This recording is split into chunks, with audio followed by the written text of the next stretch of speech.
तर पहा प्रश्न क्रमांक पहिला, दार्जिलिंग हे थंड हवेचे ठिकाण खालीलपैकी कोणत्या राज्यात आहे? दार्जिलिंग हे थंड हवेचे ठिकाण खालीलपैकी कोणत्या राज्यात आहे? तर ऑप्शन क्रमांक 1 पश्चिम बंगाल राज्य हे आपलं योग्य आन्सर आहे. प्रश्न क्रमांक दुसरा, कलिंगा प्रदेश हे कोणत्या राज्याचे ऐतिहासिक नाव आहे? कलिंगा प्रदेश हे कोणत्या राज्याचे ऐतिहासिक नाव आहे? तर ऑप्शन क्रमांक 2 ओडिशा राज्य हे आपलं योग्य आन्सर आहे. प्रश्न क्रमांक तिसरा, भारतातील टिंबटिंब या राज्यात सर्वात जास्त रबराचे उत्पादन होते. भारतातील टिंबटिंब या राज्यात सर्वात जास्त रबराचे उत्पादन होते. तर ऑप्शन क्रमांक 3 केरळ राज्य या ठिकाणी आपलं योग्य आन्सर आहे. प्रश्न क्रमांक चौथा, भारताचा क्षेत्रफळाच्या दृष्टीने जगात कितवा क्रमांक आहे? भारताचा क्षेत्रफळाच्या दृष्टीने हा जगात कितवा क्रमांक आहे? तर ऑप्शन क्रमांक 4 7वा क्रमांक हे आपलं योग्य आन्सर आहे. प्रश्न क्रमांक 5वा, Indian Institute of Tropical Meteorology ही केंद्रीय संशोधन संस्था कोणत्या शहरात आहे? Indian Institute of Tropical Meteorology ही केंद्रीय संशोधन संस्था खालीलपैकी कोणत्या शहरात आहे? तर ऑप्शन क्रमांक 2 पुणे शहर हे आपलं योग्य आन्सर आहे. प्रश्न क्रमांक 6वा, सन 2011च्या जनगणनेनुसार भारताची लोकसंख्या सुमारे टिंबटिंब होती. सन 2011च्या जनगणनेनुसार भारताची लोकसंख्या ही सुमारे टिंबटिंब इतकी होती. तर ऑप्शन क्रमांक 3 121 कोटी हे आपलं योग्य आन्सर आहे. प्रश्न क्रमांक 7वा, महाराष्ट्रातील दुसऱ्या क्रमांकाचे उंच शिखर कोणते आहे? महाराष्ट्रातील दुसऱ्या क्रमांकाचे उंच शिखर हे कोणते आहे? तर ऑप्शन क्रमांक 1 सालेर शिखर हे आपलं योग्य आन्सर आहे. प्रश्न क्रमांक 8वा, उस्मानाबाद जिल्ह्यात खालीलपैकी कोणते ठिकाण हे तालुक्याचे ठिकाण नाही? उस्मानाबाद जिल्ह्यात खालीलपैकी कोणते ठिकाण हे तालुक्याचे ठिकाण नाही? तर ऑप्शन क्रमांक 2 नळदुर्ग ठिकाण हे आपलं योग्य आन्सर आहे. प्रश्न क्रमांक 9, महाराष्ट्राची उपराजधानी म्हणून कोणत्या शहराला ओळखले जाते? महाराष्ट्राची उपराजधानी म्हणून कोणत्या शहरास ओळखले जाते? तर ऑप्शन क्रमांक 3 नागपूर शहर हे आपलं योग्य आन्सर आहे. प्रश्न क्रमांक 10वा, भूवैज्ञानिकदृष्ट्या भारताच्या प्राकृतिक रचनेतील सर्वात प्राचीन विभाग कोणता आहे? भूवैज्ञानिकदृष्ट्या भारताच्या प्राकृतिक रचनेतील सर्वात प्राचीन विभाग कोणता आहे? तर ऑप्शन क्रमांक 3 द्विकल्पीय पठार हे आपलं योग्य आन्सर आहे.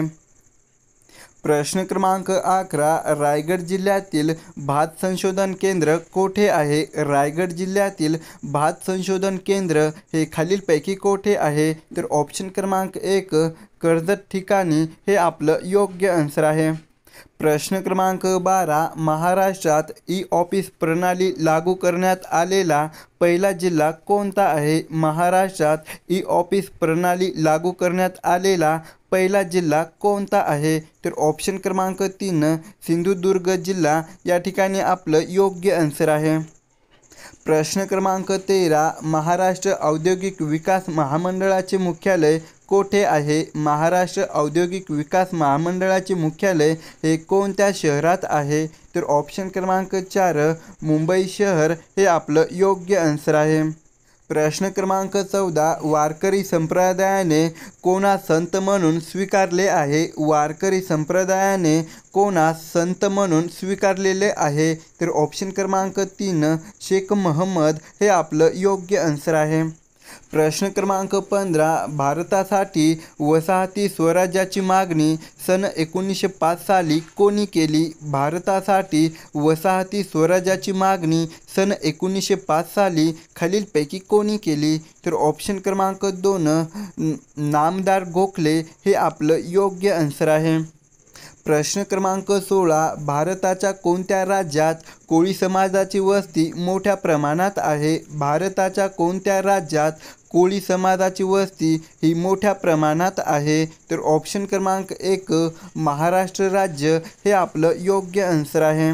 प्रश्न क्रमांक 17 कोणाच्या नेतृत्वाखाली महाराष्ट्रात पुलोद सरकार सत्तेवर आले? कोणाच्या नेतृत्वाखाली महाराष्ट्रात पुलोद सरकार हे सत्तेवर आले? तर ऑप्शन क्रमांक 3 शरद पवार हे आपलं योग्य आन्सर आहे.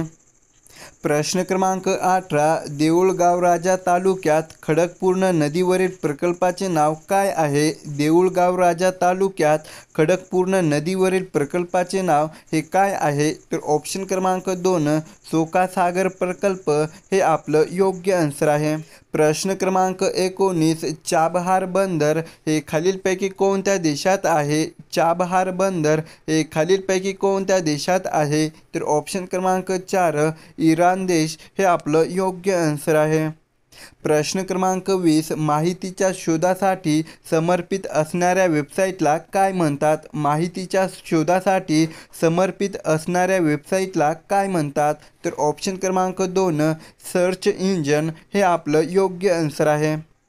प्रश्न क्रमांक 21 कोणत्या व्हाईसरॉयचा कालखंड हा भारतीय राष्ट्रवादाच्या उदयाचा कालखंड म्हणून ओळखला जातो? कोणत्या व्हाईसरॉयचा कालखंड हा भारतीय राष्ट्रवादाच्या उदयाचा कालखंड म्हणून ओळखला जातो? तर ऑप्शन क्रमांक 1 लॉर्ड लिटन हे आपलं योग्य आन्सर आहे. प्रश्न क्रमांक 22 सन 1919 साली भरलेल्या अखिल भारतीय किफायत परिषदेचे अध्यक्ष कोण होते? सन 1919 साली भरलेल्या अखिल भारतीय किफायत परिषदेचे अध्यक्ष कोण होते? तर ऑप्शन क्रमांक 1 महात्मा गांधी हे आपलं योग्य आन्सर आहे. प्रश्न क्रमांक 23 गोल्डन ग्लोबल पुरस्कार 2021चा उत्कृष्ट परदेशी चित्रपट पुरस्कार हा कोणत्या चित्रपटाला मिळाला? गोल्डन ग्लोबल पुरस्कार 2021चा उत्कृष्ट परदेशी चित्रपट पुरस्कार हा कोणत्या चित्रपटाला मिळाला?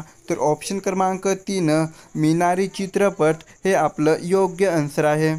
प्रश्न क्रमांक 24 पहिली जागतिक योगा दिन टिंबटिंब या दिवशी साजरा करण्यात आला. पहिली जागतिक योगा दिन टिंबटिंब या दिवशी साजरा करण्यात आला. तर ऑप्शन क्रमांक 1 21 जून 2015 हे आपलं योग्य आन्सर आहे. प्रश्न क्रमांक 25 स्वामी विवेकानंद यांनी रामकृष्ण मिशन या धर्मसंस्थेची स्थापना कोणत्या वर्षी केली? स्वामी विवेकानंद यांनी रामकृष्ण मिशन या धर्मसंस्थेची स्थापना कोणत्या वर्षी केली? तर ऑप्शन क्रमांक 3 सन 1897 या वर्षी हे आपलं योग्य आन्सर आहे. प्रश्न क्रमांक 26 जगातील सर्वाधिक कोळसा निर्यात करणारा देश खालीलपैकी कोणता आहे? जगातील सर्वात जास्त कोळसा निर्यात करणारा देश हा खालीलपैकी कोणता आहे? तर ऑप्शन क्रमांक 3 ऑस्ट्रेलिया देश हे आपलं योग्य आन्सर आहे. प्रश्न क्रमांक 27 मोनोझाईट वाळूचे सर्वाधिक प्रमाण कोणत्या राज्याच्या किनारपट्टीवर मोठ्या प्रमाणात आढळते? मोनोझाईट वाळूचे सर्वाधिक प्रमाण कोणत्या राज्याच्या किनारपट्टीवर मोठ्या प्रमाणात आढळते? तर ऑप्शन क्रमांक 4 केरळ राज्य या ठिकाणी आपलं योग्य आन्सर आहे. प्रश्न क्रमांक 28 माथेरान हे थंड हवेचे ठिकाण कोणत्या जिल्ह्यात आहे? माथेरान हे थंड हवेचे ठिकाण खालीलपैकी कोणत्या जिल्ह्यात आहे? तर ऑप्शन क्रमांक 2 रायगड जिल्हा या ठिकाणी आपलं योग्य आन्सर आहे.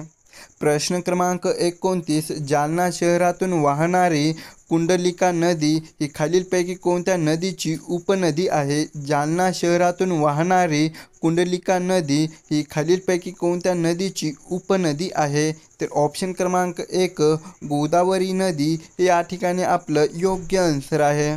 प्रश्न क्रमांक 30 काळा घोडा उत्सव हा कोणत्या शहरात साजरा केला जातो? काळा घोडा उत्सव हा कोणत्या शहरात साजरा केला जातो? तर ऑप्शन क्रमांक 3 मुंबई शहर या ठिकाणी आपलं योग्य आन्सर आहे.